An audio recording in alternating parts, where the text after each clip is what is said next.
Welcome to Jessfor30. We're excited today to have the honor and opportunity to spend an hour with a great young man and friend of mine, Frank Guirlinger. Thanks, Ron. Welcome. Pleasure. Thank you. We're going to have some fun. Glad you're having me, buddy. Glad we finally put it together. We've got a lot to cover, don't we? We do have a lot to cover. A lot. A few weeks ago, I received a phone call from the owner of the premier mechanical contractor in Michigan, not only Michigan, but the Midwest. He's in Milford, Michigan. He's in Florida and South Carolina, too.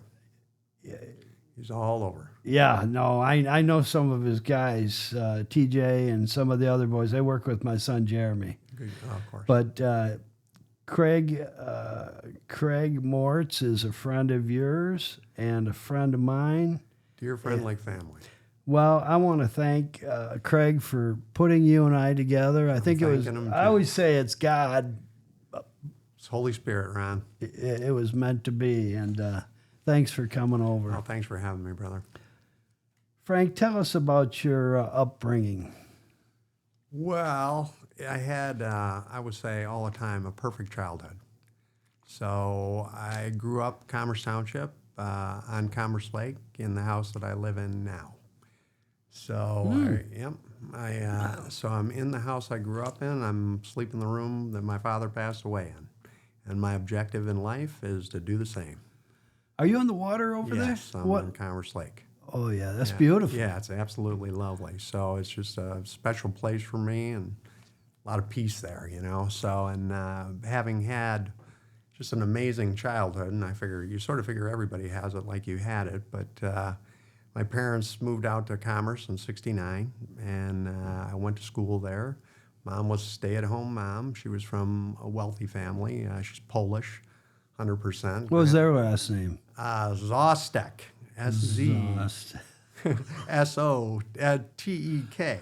Yeah. But they own the Budweiser distributorship and the Pfeiffer distributorship in Hamtramck. So well, that wasn't as bad as my son-in-law.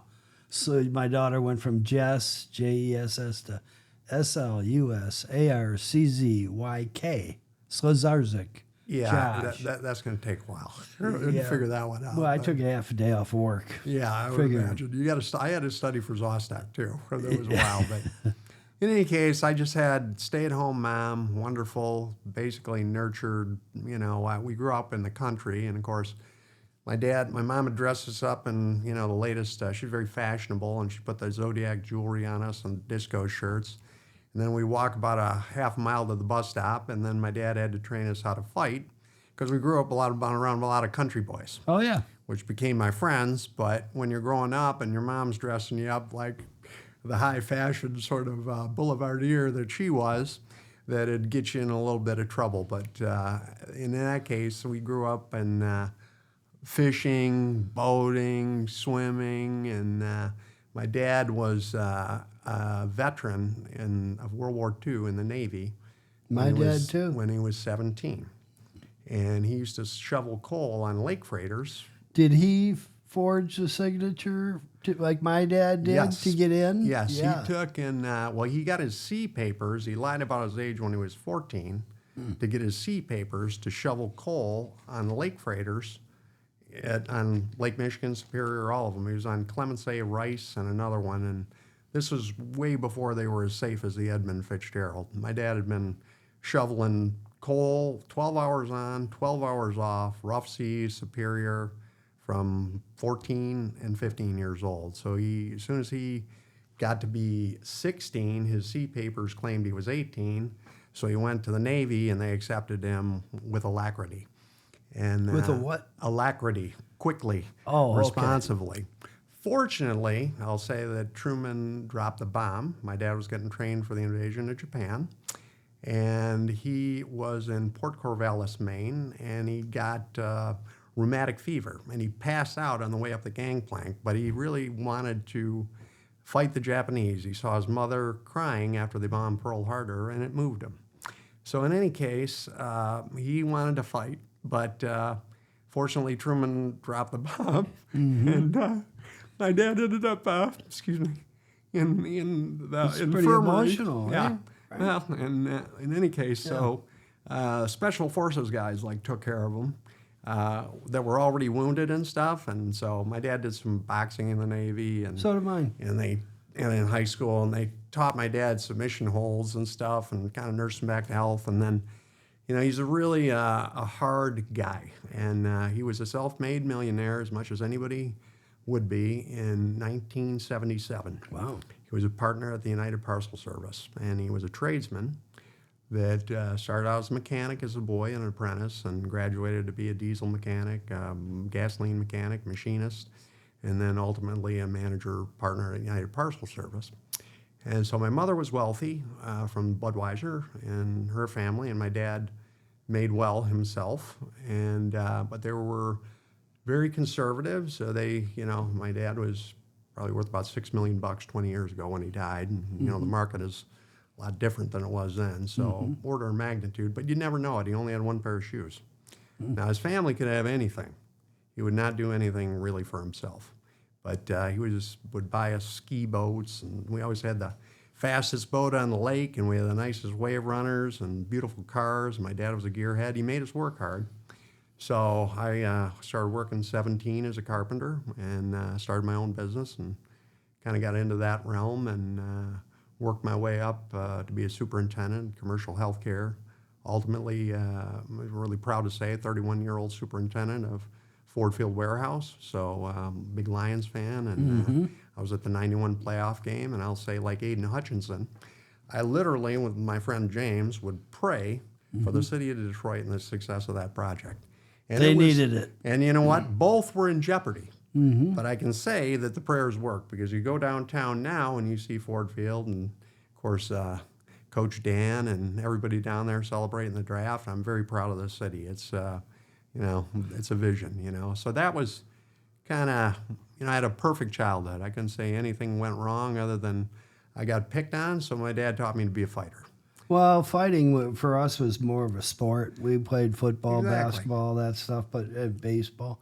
But yeah, we did it. No one really got hurt. I mean, to the extent you'd think. But so your mom and dad, and your mom was with the Budweiser. Yeah, my mother's father actually smuggled liquor with the Purple Gang across the Detroit River during Prohibition. And that financed his Pfeiffer beer distributorship. And then he worked very hard. He was a friend of August Bush, and he got the Budweiser distributorship, and he had a new Cadillac every single year, and wore a diamond ring, beautiful suits, smoked big cigars. We got pictures, and he's my namesake. So he was very gangster and very glamorous kind of guy, and my mother came with her own wealth and her own mind.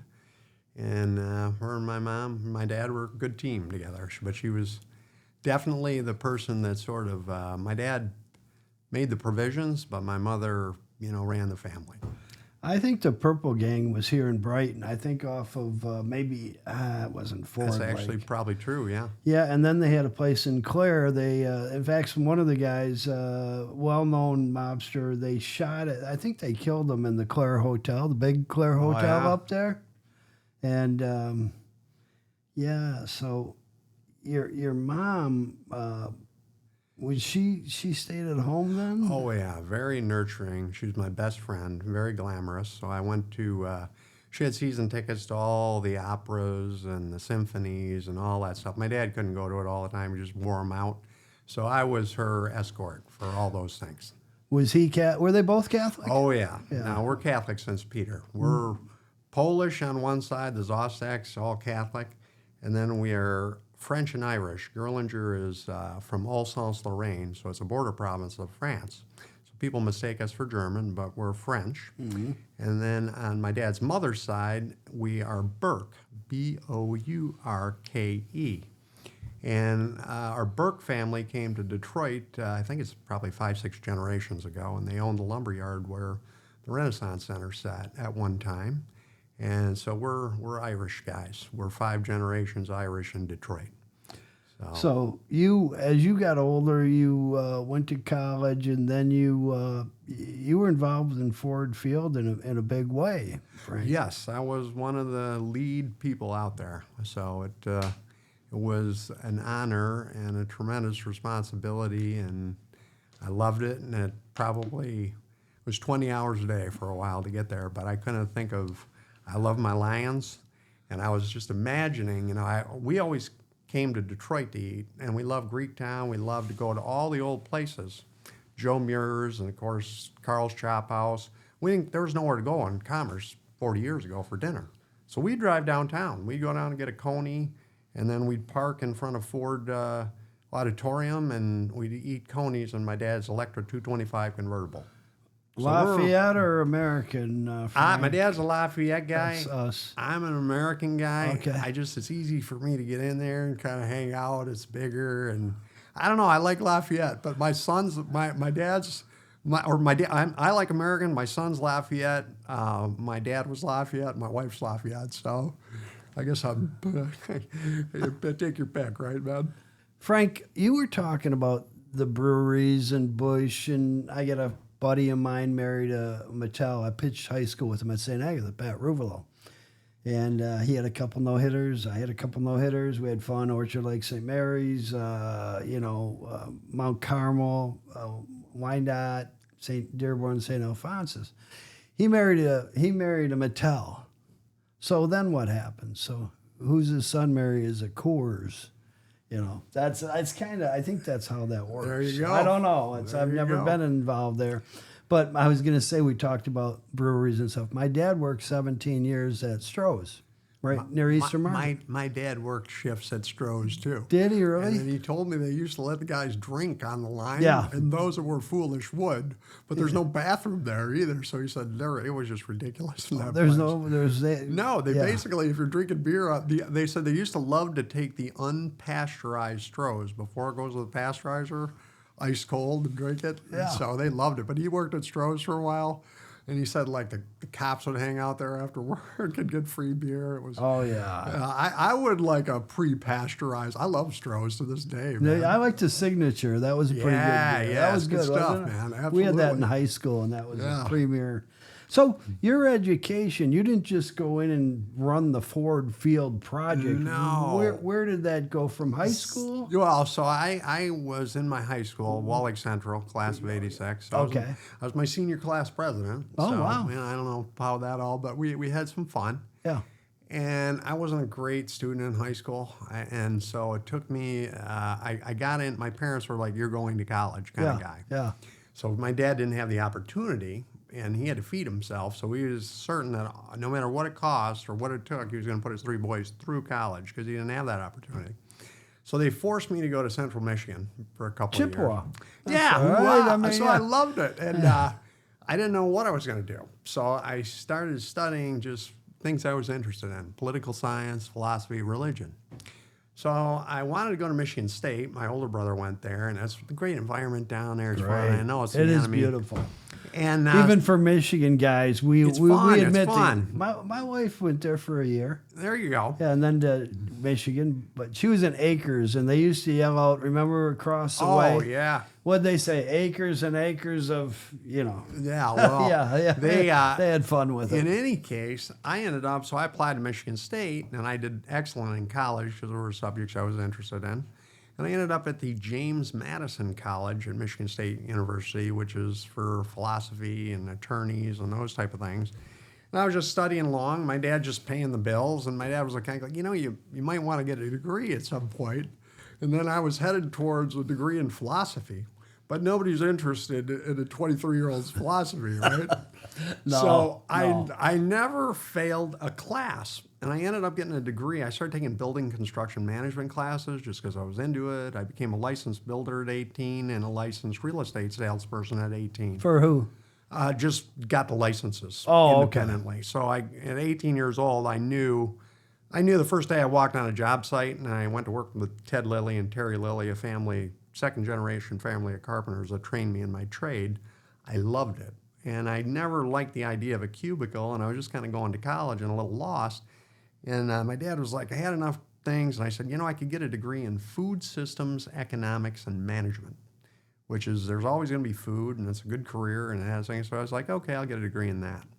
But then I got a degree in that, and I got a lot of fundamental tools for management and business, but I just love construction. So I was started framing houses and decks for myself, and then I was doing small kind of development, trying to build a couple small houses and flip them. And then I decided, well, you know what? I don't like doing the paperwork, and I don't like hiring the people. So I said, I got to get a job that'll finance my development stuff. So I got a job as a buddy of mine, Scott Kreitzer in the industry, got me a job with AIM Systems, a great medical contractor, and I got sort of trained to do high-level medical stuff. I built the Carmanos Cancer Center at Huron Valley Hospital and 6 or 7 operating rooms and the new front addition out there in the Gull Wing over the course of 2 projects. So I'm a kind of a skilled guy. I built MRIs, linear accelerators, all that kind of stuff. And then when I went to interview for the Ford Field job, I kind of keyholed in. I went and interviewed with White Construction, owned by Bernard White, a minority firm that was partnered down there. And they were like, I think maybe probably a lot of white guys weren't shopping to work at a lot of black organizations back in that time. It wasn't like out there. And I saw the opportunity, and I got in there. And then one of the other leaders on the other team kind of quit, and I just assumed as much responsibility as possible. And then next thing you know, just took it over kind of, and was, like I say, one of the lead superintendents out there. And I had a blast, and I just got put in place for that opportunity by divinity. It was like, how do you get to be a 31-year-old lead superintendent at Ford Field? I don't know, a couple of prayers got answered. So That's amazing. And then I got in there, and then, like you say, I always go by this philosophy. And it's a Ben Franklin philosophy, and I think it's a Catholic philosophy too, which is work as if everything depends upon you, and pray as if everything depends upon God. So I operate on that philosophy. And that philosophy will get you going in the right place for sure.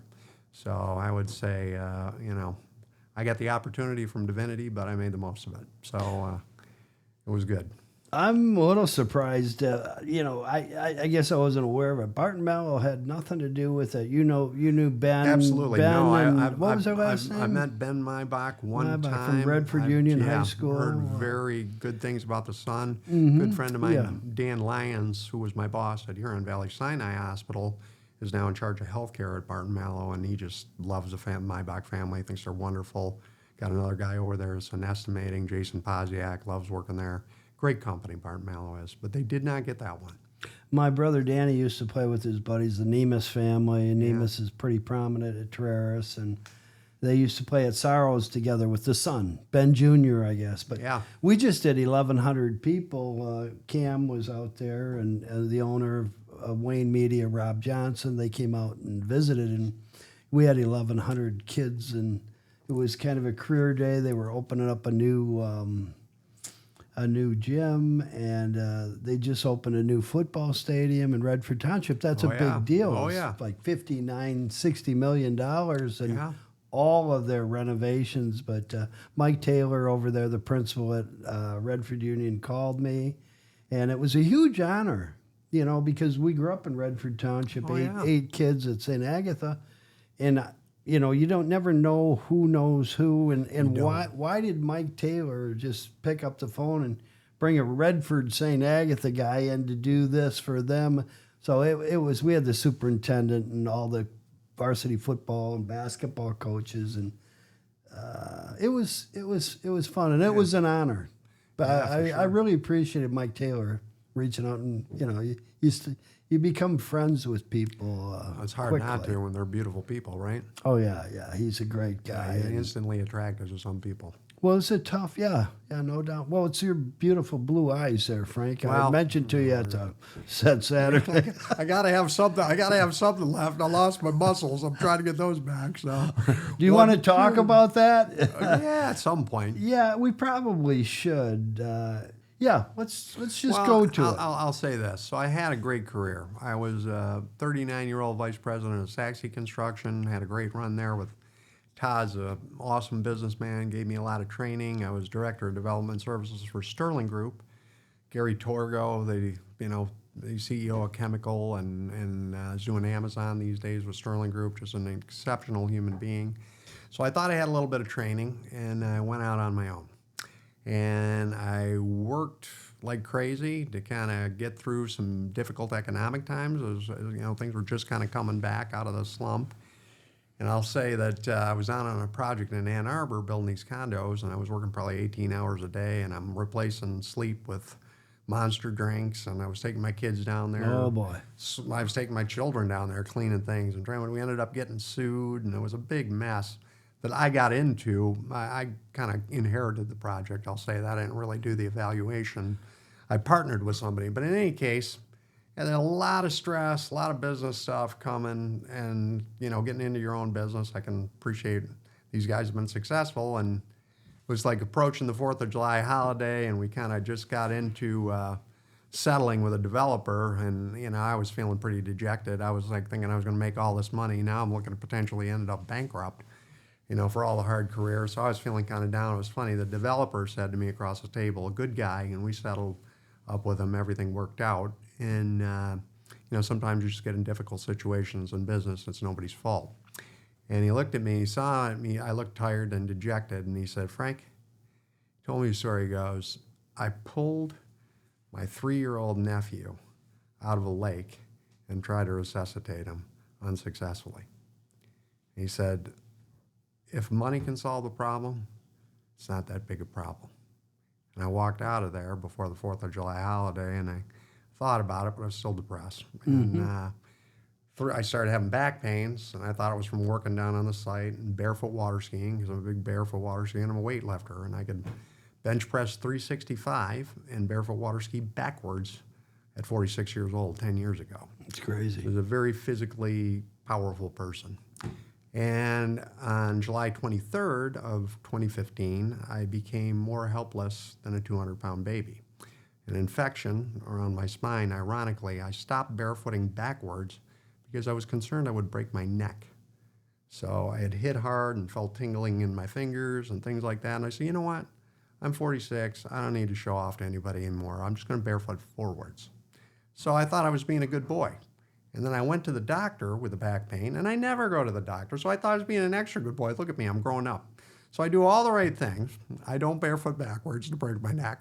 I go to the doctor, and I go in there, and they say, you got some back pain. They gave me some opioids and some muscle relaxers, and I left. And I'm popping these down, but the trouble is they didn't notice that I had an infection because the Tylenol was suppressing that. And I had a spinal abscess, which has about a 25% mortality rate if you catch it early. Unfortunately, I went a few days further, and I ended up dropping to the floor in a ball in, like, if you ever had a hamstring cramp, imagine that from the neck down. So I hit the floor in my bedroom and getting up about 5 o'clock in the morning. My wife had been kind of sleeping on the couch. It's kind of a salon type hours. And I get up crazy early, and I drop to the floor, and I had to call across the hall to my son, who was 11 at the time, Frankie, and I yelled at Frankie. Unfortunately, I'm kind of I like to play practical jokes. So 2 days earlier, I had a cutting board, and I had to cut it in the knife, and I put a bunch of ketchup on my finger.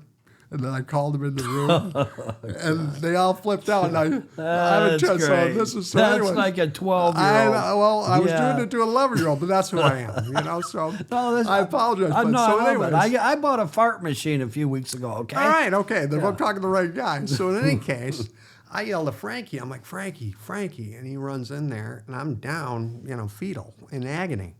Probably the worst I've ever been in my life, and that's saying something from what I've been through. And in any case, Frankie was like, looking at me like, are you faking this? And then I was like, I had to scream at him, like, call 911. And then he like freaked out. He calls 911, and Sheriff's Department, Oakland County Sheriff, great guys. The Fire Department in Commerce are exceptional people. Came in the house. They carried me out. Sheriff's Department's kind of comforting the kids. Mom's waking up to this thing, doesn't even know what's going on hardly.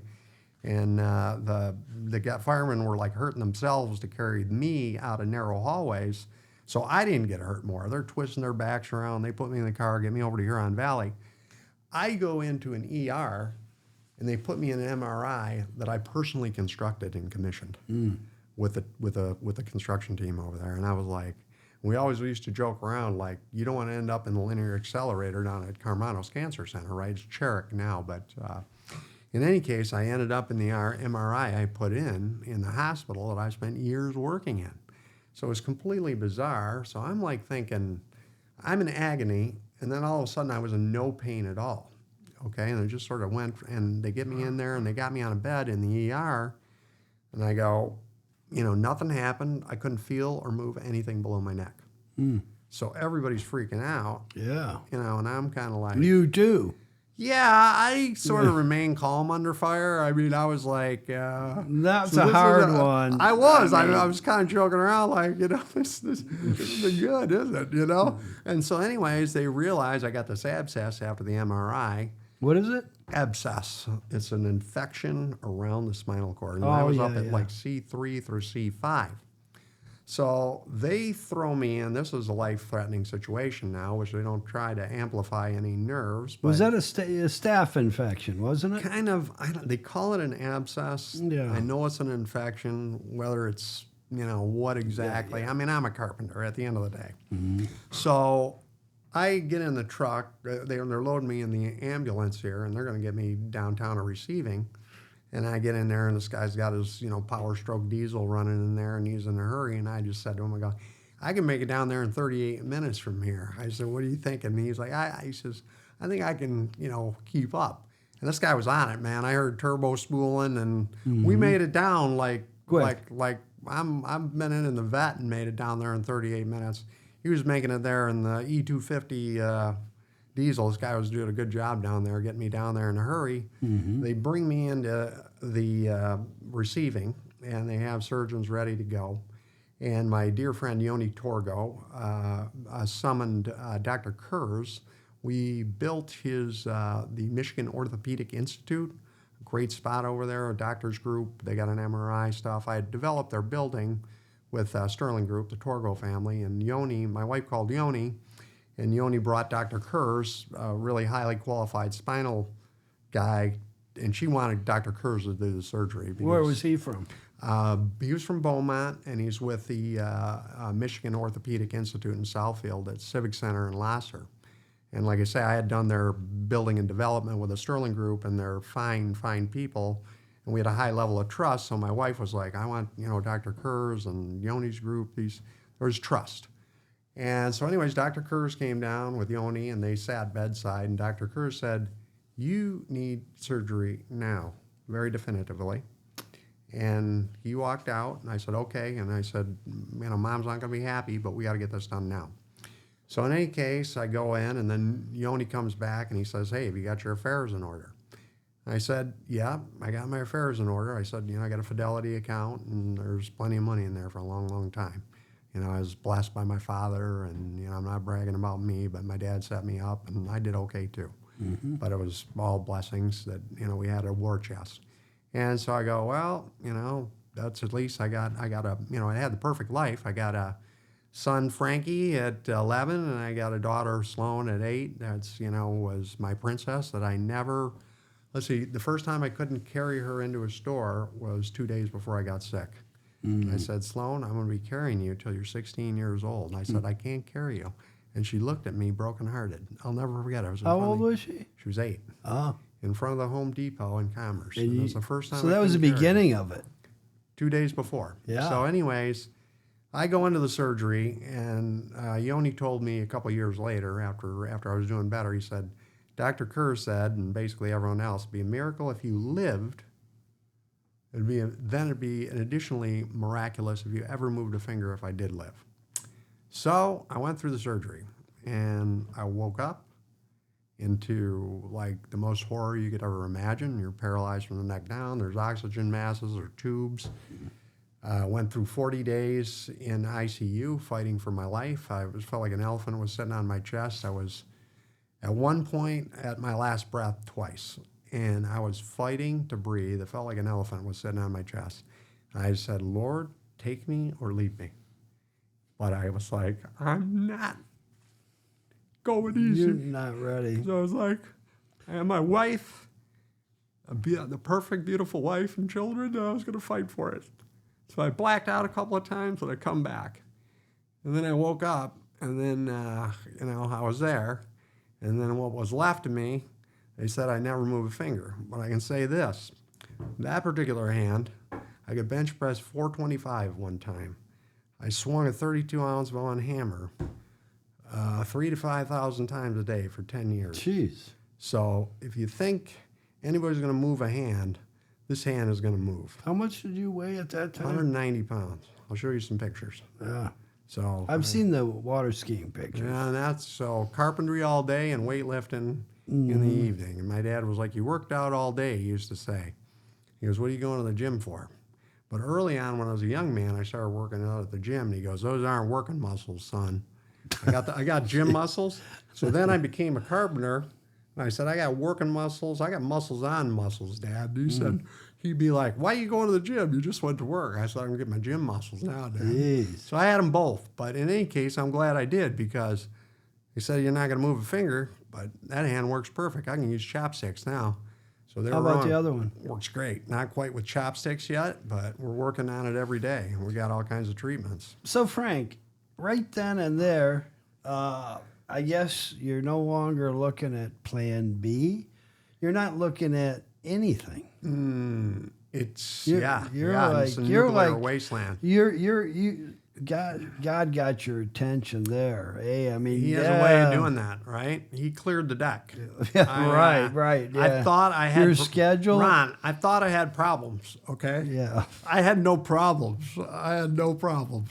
I had the problems of I didn't have enough millions. Frank. And that's a silly problem to worry about, I can tell you. It's scary. What you're talking about is frightening. It's like It gets worse. your worst nightmare. It gets worse, but I'm happy now because it's better. It's got a happy ending, so we don't want to be too sad. Go ahead and get worse for a while. Yeah, it'll get worse. But so in any case, they got me alive at Detroit Receiving. They did a heck of a job.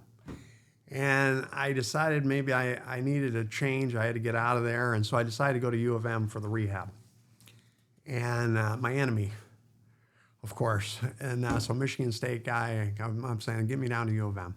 Mm-hmm. So they take me down to U of M, and it was my birthday, the day before my birthday. And I woke up in U of M to my 47th birthday to the nurses singing me happy birthday. Now, I celebrated the previous two birthdays. I took the day off. I barefoot water skied. I got a Cuban cigar for after and a bottle of Krug champagne to drink on my deck. That's how I celebrated the previous two birthdays. And now I'm sitting in U of M hospital, paralyzed from the neck down. Almost lost my life, and I got to decide out what to do with myself. So that's kind of how that got going. Then I spent 70 days in U of M hospital, and it's a book, I'm writing a book, and I've got that chapter I'm fleshing out, but I've got about 20,000 words of an 80,000 memoir. And it was basically everybody, great help and unbelievable care, but people telling you what to expect. And the expectations are not good for people with spinal cord injuries. So I'm in real estate and construction. And the one piece of real estate that I control unequivocally is the 8 inches in between my head. So we went through the process. I met with psychiatrists. I met with all these people, and they're telling me how it's going to be and all this stuff. And finally, we're getting down to discharge date, and I'm not doing much better. I've been horror stories for that whole time that I couldn't even begin to start to tell you here. But they surrounded me, about a dozen of them, and they're checking you out. And they were like basically telling me that, you're going to have to figure out, we're going to have to train your wife how to cath you and how to do your bowel program. And I was like, that's never going to happen. Mm-hmm. And like I say, my wife and I have a very genteel relationship, and she's a very beautiful woman. I want to marry Playboy Bunny. And I did, but one with modesty. and she was never going to change my diapers. Yeah. And she was never going to put a catheter in me. Understood. Period. Yeah. And they just didn't want to understand that. But they were like, no, this will cost you. And I said, I don't care if it costs me $1 million. That will never happen. They thought I was wrong, but I was right. Pretty strong-willed, Frank. You're exactly right. Some things, some lines are immutable. And I wanted to preserve my marriage. And I didn't need my wife to become my nurse. That's not what I need from my wife. And she's my partner and my muse. And not to be doing bowel programs and changing my diaper. That'd be horrible. Worse for me. In any case, so I figured that it would cost me $250,000 in 1 year with I'm a fitness fanatic and guru. And I always have been. And I said, I'll be up on my feet in a year. And it'll cost me $250,000. And that's what it costs. And I set my mind to that. Okay. Well, it's taken 10 years. It's taken probably $2.5 million. And it took, and it was, at first I came home. I didn't really want to, we're bringing a vegetable home, which was your father, that used to carry you around and take you everywhere. I'm telling you, thinking about that and thinking about we have 3 kids and 6 grandkids and great daughter and sons-in-laws, and I can't imagine, Frank, that maybe even that first day, looking in the kids' eyes, the first time you see the kids, they've seen you down at the hospital, I assume. Well, we tried to keep them out of it a little bit because I was down in the ICU. It was terrifying. We snuck them in one night. It was not a good scene. I almost died in there a few times. Oh.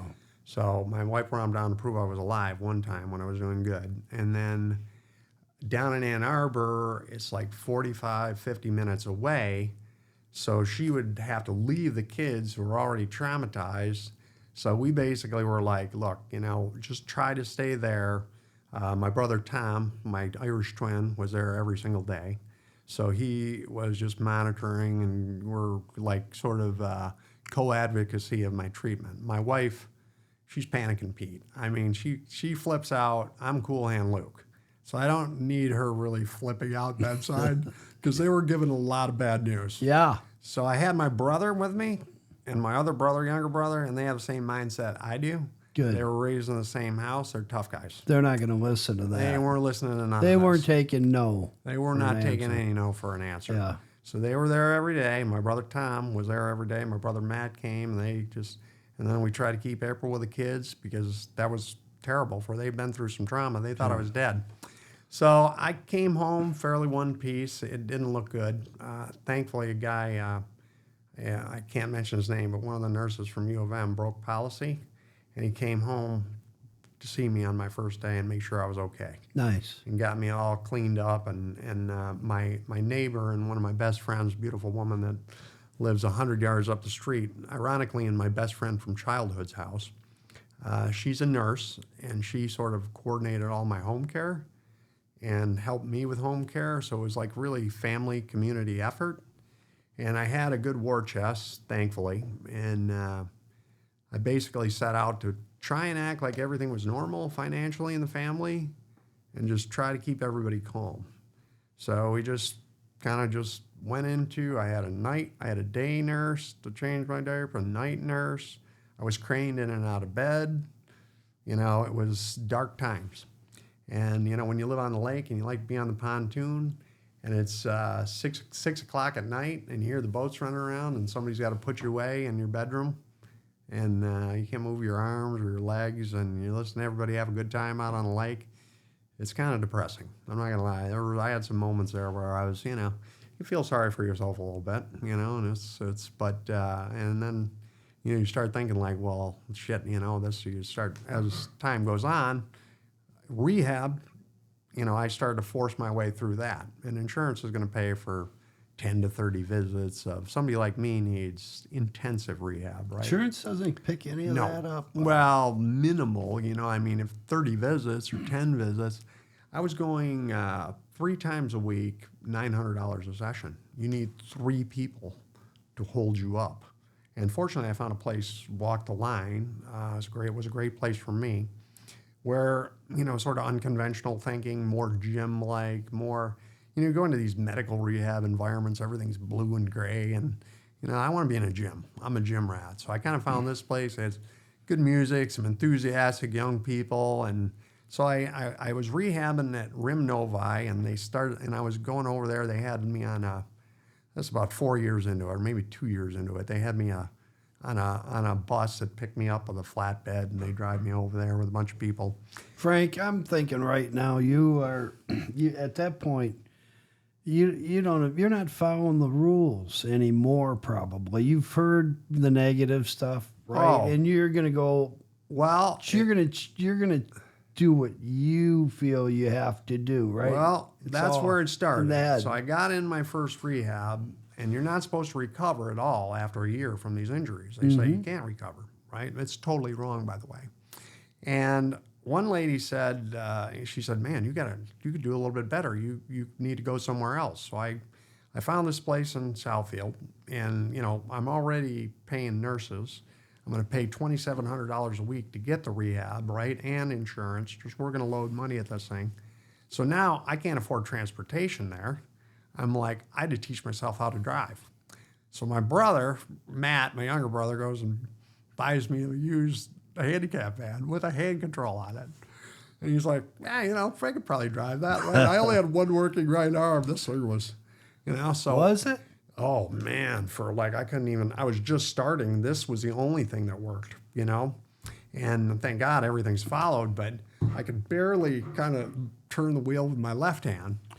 And so my brother took me over to, somebody drove me to my 1-year appointment. And like I say, Dr. Chad down there at U of M was a great guy, but he was like telling me, he says, hey, you're not going to get much better than this. And as I think I told you, it's like, I said, so Dr. Chad, why would I come to see somebody that's 100% successful at being unsuccessful? And he laughed, and then I laughed, and then I left. And that's the last time I saw him. Really? Yeah. And at that point, I could have just moved this hand. But then I decided to get in that van and drive it myself. So my brother Matt took me up to Wall Lake Central in the thing, pulled the seat out, or Wall Lake Northern, it's like big up there. I started driving around the parking lot, and it was terrifying. It was awful. Now, my dad taught me to drive like Steve McQueen and Jim Rockford. I love stunt driving and all this stuff, and it's a good thing because that's been my life, get my life back, performing stunts. You saw me get out of my truck. I did, It's a yeah. stunt. So it's a stunt. You have to get prepared for it. There's a checklist. You So said anyways, it takes 7 minutes, right? Or it six, takes 7 months. minutes. 7 minutes to do it right. Well, I was thinking about that, Frank, was, what you have had to endure like daily. After a while, I'm assuming you become numb to. I'm going to say one thing. True, yeah, I think so, one to some thing degree, today. yeah. When Yeah. you were coming in, I was watching. I said, "Hey, you want me to help?" No. So you're in the big pickup. Yeah. You swing that arm around with the chair and you Yeah. set it down, and traffic's going by, and I'm kind of watching, and you say, I'm good. Well, you still have to maneuver once you get in the wheelchair. You have to go down to the end of the street here in Brighton. And while you're sitting there, what you maybe don't even notice anymore, but I'm sitting there watching you, and traffic had started, and all of a sudden a person saw you and they stopped. And then there's the 2 or 3, there's 10 cars back there, and all of a sudden they're laying on the horn. I hear them beeping, and I'm like flipping them off, People, and it's like, it's whatever, I know. I know, it's like, but I let the waves are going to wash over the bow. Don't scare me. You know what I mean? That's stuff that just goes on, and it's noise to me. So it's like, listen, Don't sweat the small I always stuff, like, yeah. if you're in construction and you're doing the demolition on the Ford Field warehouse, the cannonballs are flying, man. So you just got to get used to cannonballs. Mm-hmm. I love cannonballs. I'm like, hey, all right. You know what I mean? that attitude's gotten you to where you are. Right I on, mean, man, so. yeah, I mean, But in any case, so I teach myself how to drive. So my wife, my first outing was a Super Bowl, the one that Peyton Manning won. So that'll date it. Maybe it was He won 16. 2. No, With the Broncos. No, his brother won 2. With the Broncos. Yeah. The one he won. So there's a Super Bowl party across our lake. Mm-hmm. Well, my right arm, this arm I could make left turns exceptionally. But left, I couldn't make a right turn. So I come home from Wall Lake Northern, and my wife goes, I suffer from MS, mad swagger, super overconfidence. Right. So my wife goes, how'd the driving go? And I go, and she goes, oh my God, that must have been awful. Like if I wasn't confident about it, what could have happened over there? And I go, well, I'm going to the Super Bowl party over at our friend's house, the Provost, across Commerce Lake. She's like, you're not driving our kids. I was like, so she drives them over there, and she's going to drive them back. And I decided to drive myself to the Super Bowl party. These kind people put up ramps and stuff, and they're going to have me over. It's the first time I could go somewhere, right? Yeah, that's cool. So I pull out of there, and I make my left turn, and I get over there, and I unload myself, and this is like 2 miles tops. Mm-hmm. Okay, the party goes on and everything, and then there's cars up and down the subdivision roads, right? And I get in there, and I realize it's all right turns on the way back, and I can't turn right. And the chair wasn't exactly bolted down or anchored to the floor of the van. I'm just driving it kind of free because we didn't ask anybody. We just did this, right? We made this whole thing. We just used the hand controls that were on this van that we were bought. We had no idea if I could use it for anything. My brother just went and bought it. Mm-hmm. So anyways, I'm driving. I hit my elbow. I left my chair on. And I back up 4 feet away from the steering wheel while I'm going between cars on both sides of the road parked for the Super Bowl parties. I drive back up there, my stomach hits the steering wheel. I get back, I was exhausted. I drove 2 miles home, I couldn't turn right. That's kind of gallows humor, right? Yeah. I mean, dude, you gotta laugh. Ron, gallows humor. And you didn't hit any of those. No, I missed, thank God. Yeah. So in any case, I hit some cars later on. Yeah. The driving was very experimental at first. I hit a lot of things. It was really bad. But in any case, I had to drive to walk the line at 9 Mile in Southfield. And I had to get there for 9 a.m. appointments for 3 hours. And so, like I'd like to say, Steve McQueen would be panicking in the right-hand seat of that van driving in rush hour traffic from Commerce Township, Michigan to Southfield 9 Mile with one arm, no legs, like this. You got to be, I'll say, pretty damn courageous to make that ride. Now, once I made it there, I would be just mentally exhausted, and I literally just say a prayer for strength because I knew I had 3 hours of rehab to do that I was paying $900 for, that I had to give my best effort for 3 hours after driving there. And then when I got out, I'm just beat to death, you know what I mean? Yeah. Everything, and then I'd have to drive home. So I did that for a long time. And it cost me everything, right? And all just keeping my bills together and trying to keep my family good. But it got me to my feet, up on a walker. And I was about 325 pounds at this point because I was listening to my regular physicians in terms of pain management. And I was on Zymbalta, Neurontin, opioids, a cadre of, I think, a dozen drugs, all kinds of... Daily? Oh, yeah. And I got addicted to opioids. They put me on them they put me on morphine out of necessity in the ICU, and then they put you on opioids immediately because I deal with nerve pain from the neck down. Mm-hmm. So I'm 325 pounds. I'm dealing with infections I'm cathing, so I'm getting perpetually infected and perpetually having to take antibiotics. So I'm eating cheese sandwiches, and I'm just not eating right, trying to keep from, defecating in my diapers, frankly, and just incontinence issues. And I'm fighting forward with the training, but I can't get my nutrition right.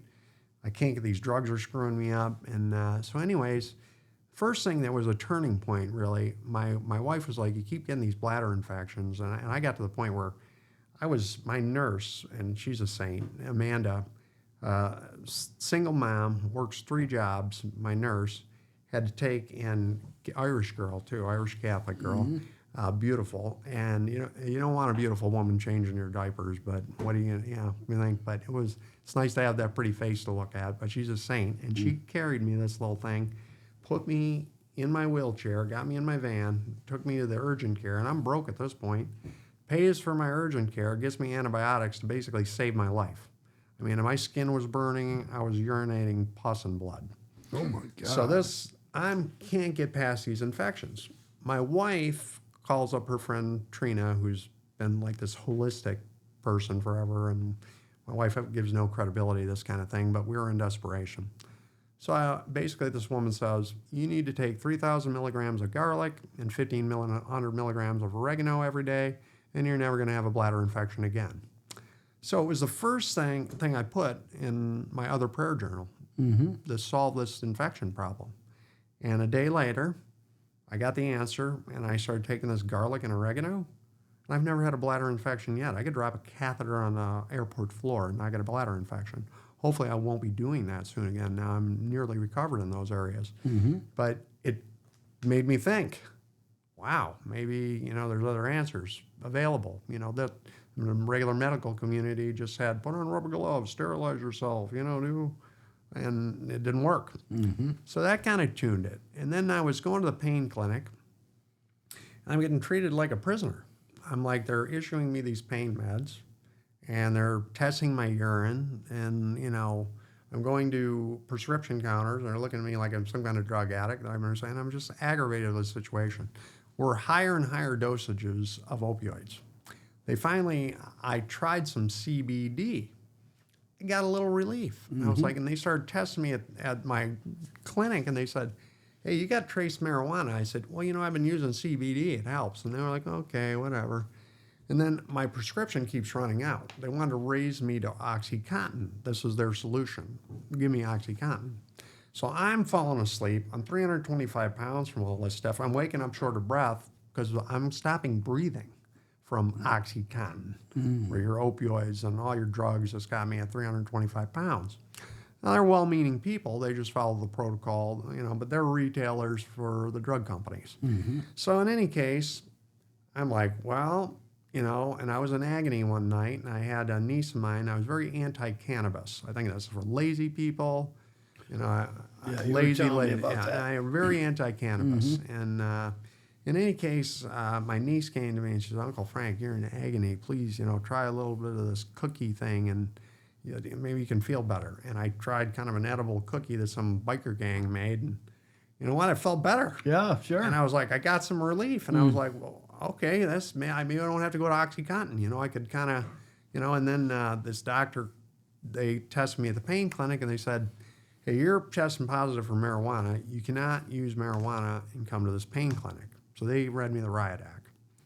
So I went home, and it was like Memorial Day weekend a while back, and I'm trying to think. I was watching the Grand Prix, or I was watching Indy.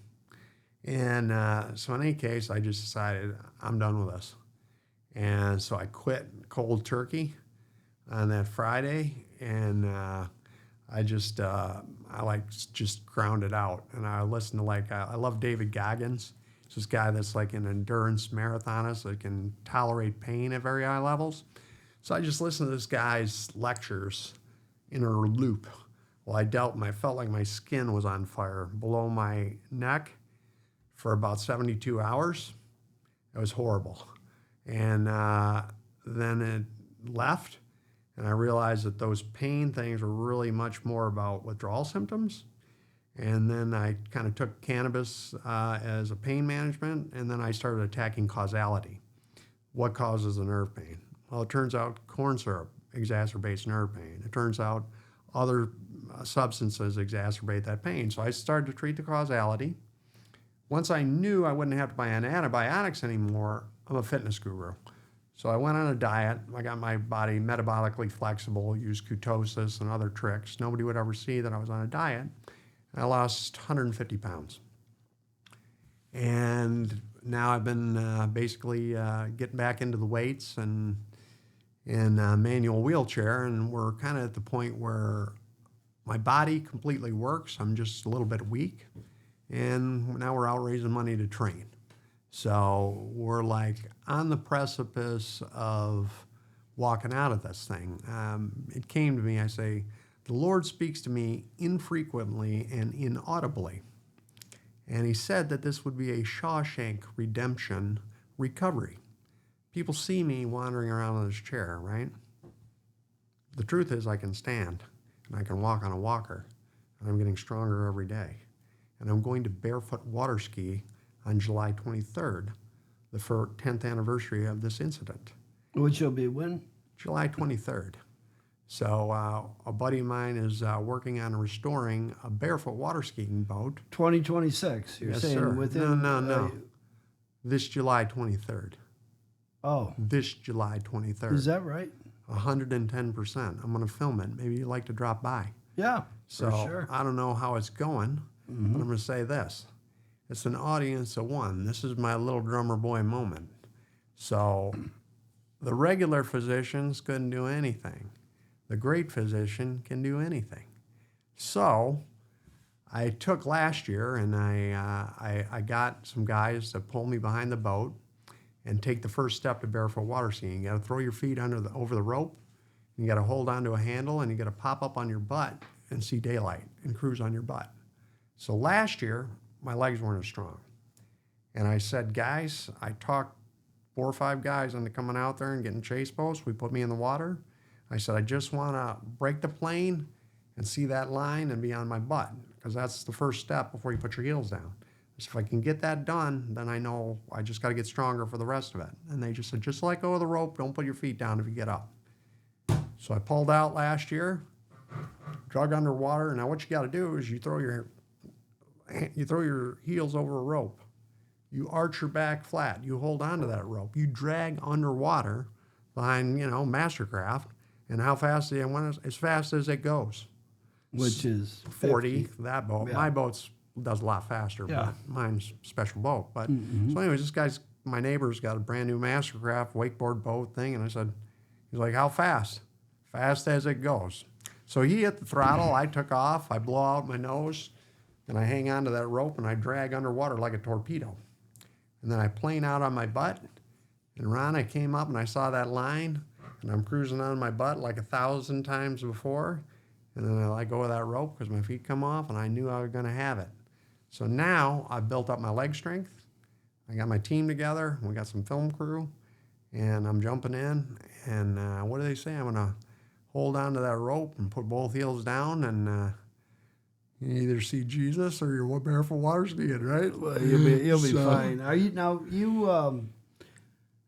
For this water skiing, you told me you took a step or two. You haven't been walking. I was walking 50 feet on a walker 5 years ago. Oh yeah, okay. At 325 pounds. Unfortunately, I put all my resources to feeding my family. Mm-hmm. I've had to train by myself.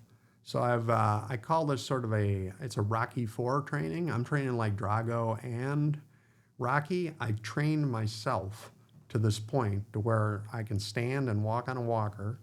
I can do sit-ups. I'm completely functional. Mm-hmm. Got actually sexual function came back, not to be, but that's a miracle. And so I'm basically now at the point of I just have to build some muscles.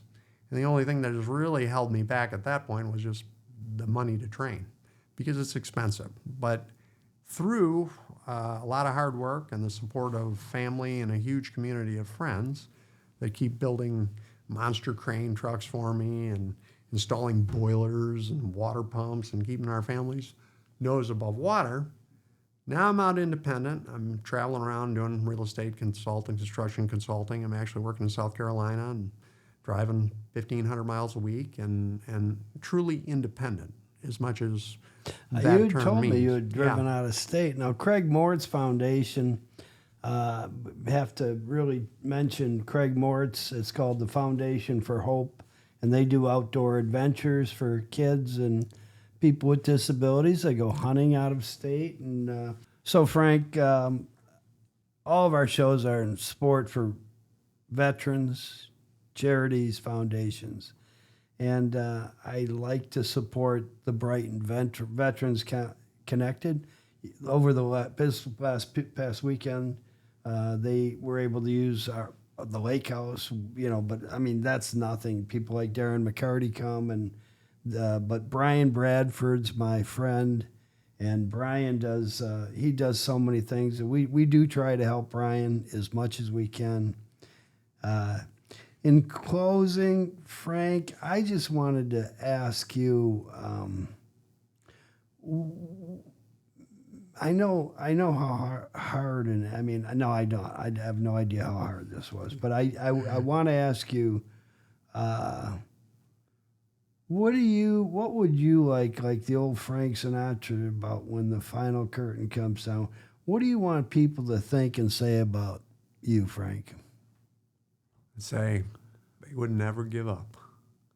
You're going to fight to the death on this one. This is a battle, and I just a person that has got a lot of tenacity, and I think that for me, it's like my core values are faith, loyalty, and courage. And if I could represent those things in my family, and I pass in every challenge I meet, that's what I'm interested in doing, and helping some other people recover, because people are in the business of killing hope, and I'm in the business of reviving it. Well, what's that saying? The AA. I got my coins here. I always bring them along, and the coins. There's the 1 year and the 2 year from 5/28/23. It's 2 years. It may not seem like much, but it is. And I got It's what happens in the moment. Angel tapped me on the shoulder, and God set it up. And Monday, Wednesday, and Friday up here in Whitmore Lake Road. 7 a.m. meetings, and it's really good. It's something I like to talk about. Saved a lot of lives. I got a lot of good friends that have done 12-step, and it's just been a blessing to have them here, because they wouldn't be otherwise. Well, I talk about it. I bring it up, and I've had people call me who have seen this. So I mean, it's like, oh, we're going to do this in passing. Okay, I just want. It's a bigger deal than Ron, that. It's a bigger deal. I lost a dear friend to alcoholism. Yeah. A month ago, as you know. So. Yeah. And I was addicted to opioids, and if it wasn't for my wife, I'd be an alcoholic. And so my passion really these days is to help people in their physical recoveries, emotional, and drug. So these things, they tend to go hand in hand. I got addicted to opioids through my disability, and I want to share what I've learned and inspire some other people. I think that's it. If we can do that, and make it and have fun while we're doing it, Help each other home. Help each other, yeah. So we've got the Knights of Equity. We out at 5 Mile and Beach Road. That's a huge deal for us. We 5 Mile and Beach Road, and we do good things with St. Christine's Soup Kitchen on 5 Mile. This book here is Archdiocese of Detroit. A lot of good people doing good things out there. That's for sure. Our Knights of Equity book for this is a UD Mercy, Frank. Every year, my mom's a graduate of UD Mercy. She was an X-ray tech. Every year, there's a sponsor. Someone gets a free scholarship at U of D Mercy. That's wonderful. From the Knights of Equity. Absolutely wonderful. So anyway, thanks, fun. Frank. Thanks, Ron. I appreciate it. I appreciate it. Thank you.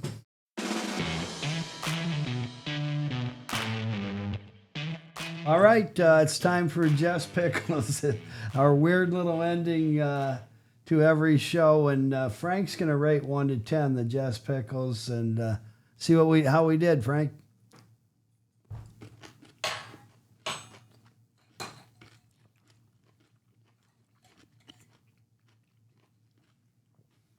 That's spectacular, man. I'm going to give it a 9 because my grandma Anastasia. Mm-hmm. She made her own pickles. Another one. So if I gave you a 10, I think it would offend Anastasia. So, but these are as good as can be made. I told you, pickled items. Yeah. Part of my diet program, part that helps build microbiome. So not only is this delicious, this is the perfect food for me. It's like match made in heaven. You said what was the rating? This is a 9. 9, okay. But only because Grandma Anastasia was a 10, Yeah. And if I gave you a 10, it would offend her soul up there. We got to work harder. That's all. All right, that's all, man. Thanks. So Thanks, even Frank. if it was a 10, I can't tell Grandma that, No, I Ron. get it. Well, these are your pickles. Oh, thank you, Dad. I was dying. I was hoping you were going to give them to me. I No, don't want to no. be presumptuous. My son and daughter love these. Do they? Oh, my God. Look I at the love date. They're a year old. them. Wonderful. No, I mean if they're sealed. Oh, God, they're good. Thanks. That is Appreciate it. absolutely Yeah, I'll take spectacular. Oh, I'm like, so I do like tuna sandwiches a lot, and I love pickles with them, and I just love pickles. Yeah. That is delicious. Thank you. Wonderful, sir. Thank you. Yeah. Thanks for Thank coming. you very much. My son's going to enjoy it too. Good.